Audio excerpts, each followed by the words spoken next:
What's going on? My name is Angelo here. I am actually going to be logging my process recovering from neurosurgery. So, excuse the crickets in the background if you can hear them, because I definitely can. But the question is, why did I have to get neurosurgery? And even if this just helps one person, that's right, one. So one.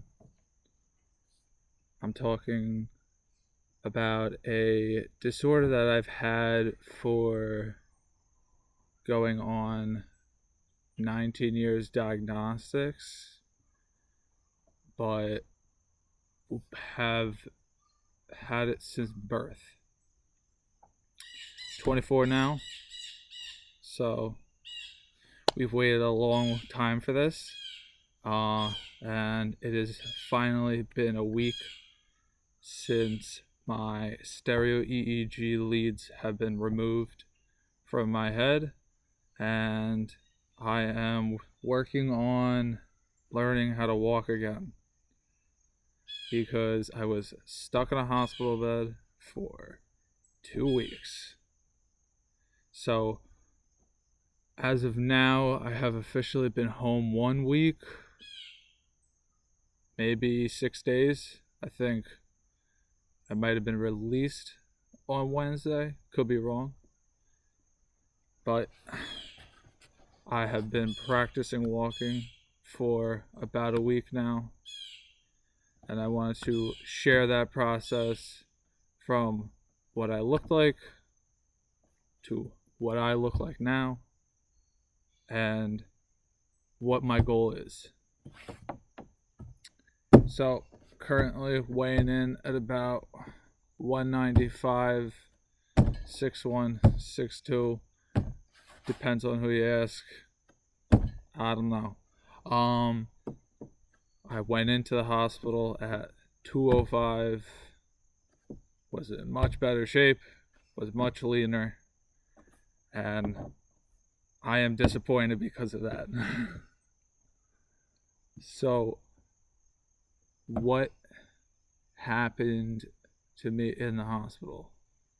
So, if you're not familiar with what an SEEG is or a stereo EEG is, because I'm not going to say the whole name, it's too long. They drill tiny little holes in the side of your head, and they insert electrodes that are like this into your brain in different spots to see the activity from the inside. I've had plenty of EEGs, MRIs. This was the final process to see what surgery I have as a choice on the table, as well as implant devices. And if you have any more questions about that, feel free to ask me.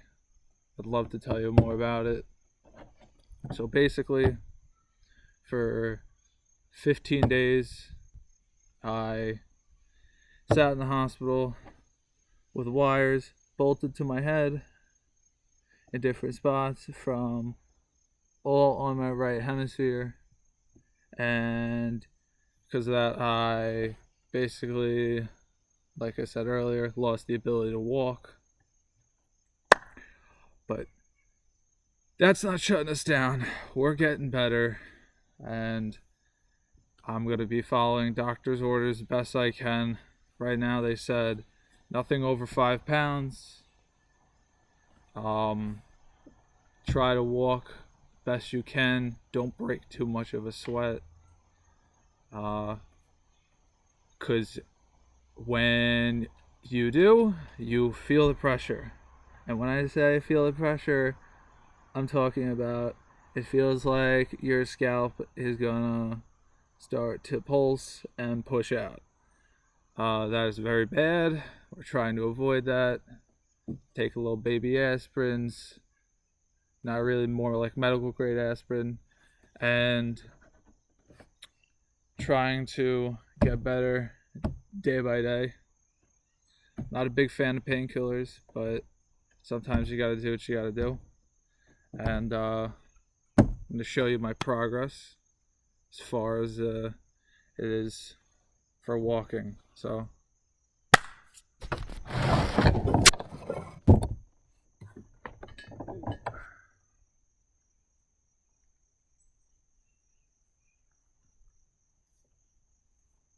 right now I'm a little wobbly, kind of have jelly legs, but getting better. Almost fell over, but the goal is to get better, be better than what I was before, and get back to playing some lacrosse. So currently I have heightened sensitivity in my whole left side, but mostly my arm and hand.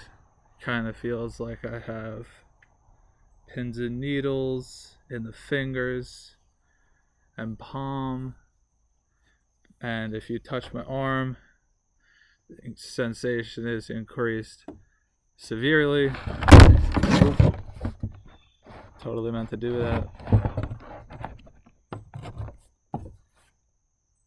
So it's gonna go away, this sensation, eventually. Took about 2 weeks last time.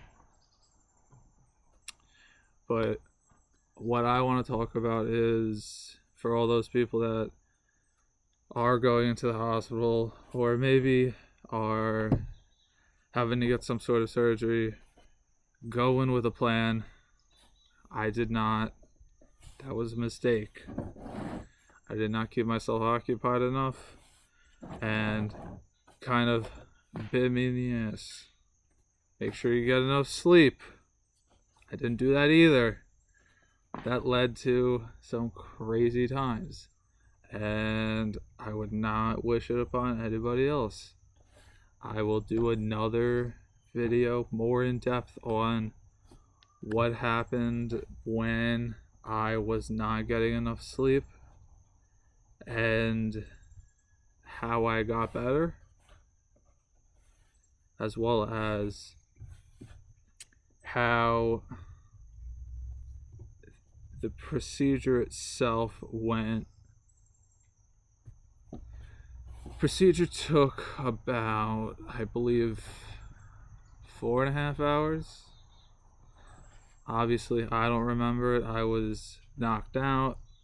Even though the brain doesn't have pain, they did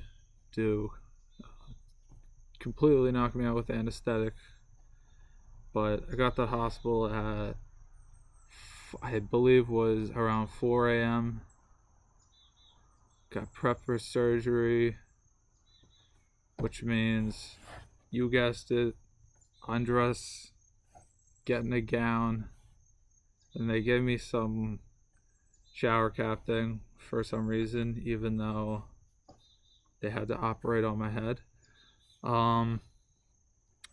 Maybe just in a waiting area, took my weigh in. That's how I know I was 205.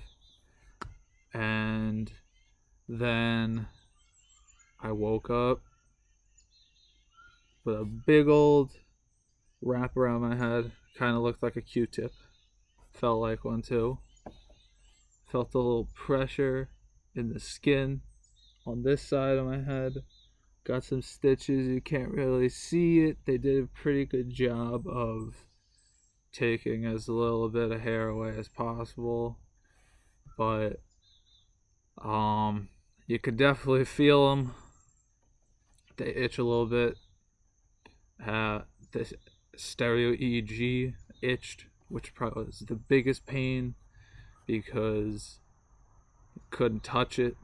So I kind of had to rub the outside gauze, but it was still tender. So at the same time, try and be cautious to not disrupt anything. So this week, I have been sleeping a lot, working on walking, so I've been taking laps around my block. I just did some walking earlier today, the most I've done in a long time, considering that 3 weeks ago I was shoved into bed. I've been sleeping a little bit extra recently, and doing my best to recover, because the recovery process is always the most boring part. So, why do I consider myself lucky? I am healthy. I came out the other side virtually unscathed, even though it is brain surgery. And I'm looking to try to educate people on what it's like to live like this and what you can do to live a somewhat normal life. Right now I still can't drive. I'm 24, so that kind of makes everything a little bit extra difficult. Kind of have to rely on family a little bit more, which is a burden in its own right. And this does interfere with my athletic aspirations, as I love lacrosse, but currently can't play, so I'm just been walking around the house cradling the stick, itching to get back at it. But I probably have another 5 weeks before I can go full intensity, and another week or two of going really, really mild before I start up in the tempo. I'm going to try to track my progress walking, in the weight room. I'll talk about meds I take, talk about when I take them, and the voice crack was absolutely diabolical, but you know, is what it is. But yeah, I basically show you my whole life in a not my complete whole life, but show you some of my routine, what I have to do as someone who has epilepsy. It's just that in a form that's very rare.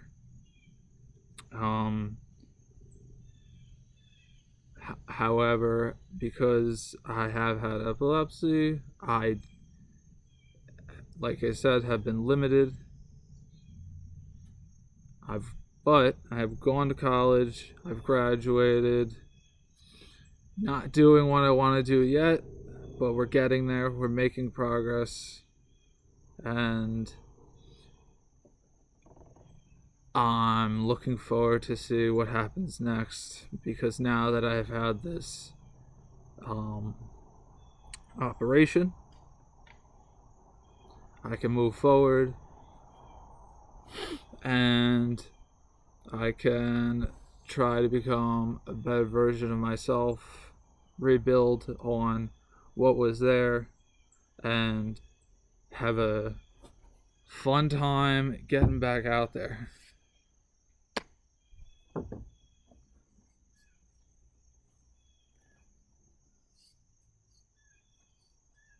Still a jelly-legged, but I can use both hands. Shout out to some lacrosse sponsors. Hint, hint. Do it for the journey. It's all about love of the game and trying to have some fun with myself getting better, as well as looking forward to my men's leagues games when I'm able to play those again. That's going to be exciting. And looking forward to getting better. I had microablations done when they had the leads in still, what they do is they hook it up to a specialized machine, and the electrodes that, like I said, are about this long, have a bunch of little zones on them that they have categorized on depth and location, and they, I believe, heat them up with some sort of radio frequency, and it kills some of the harmful brain matter without causing any detrimental effects to the healthy part of the brain. So that is supposed to help me not have as many seizures. So far so good. I'm gonna knock on it because let's keep it going. I want to drive, want to get my permit and my license. I want to start doing more things on my own. I want to get out there and interact with more people and create a better life for myself, because the sky's the limit. And even with a little bit of a disability, because compared to those who have tuberous sclerosis, look it up, very rare. I think about 1 million people on the planet have it. I'm very highly functional. Like I said, I went to school, got a degree, was good at high school, played sports, played club sports in college, the whole nine, men's leagues, etc. Unfortunately, not everybody's that lucky. It does do a lot of damage to some people, and I'm also looking to spread awareness of that as well. So I'm gonna keep walking, shuffling my way to success. Eventually take some bigger steps, try to start running. Right now I got jelly legs that I can barely jump. I probably can't even jump over a dollar bill. Probably being, yes, I can't jump over a dollar bill right now. And I almost fall over going up the stairs half the time. It's not exciting, but it's getting more exciting, if that makes sense. And I'm looking forward to share this journey with you. If you guys have any questions, please let me know. And I look forward to talking to you guys more, showing some more progress, and just creating awareness for everybody so that those who are going through these rare struggles know they're not alone. Lift some spirits up, get better, help other people get better, and I will see you in the next one.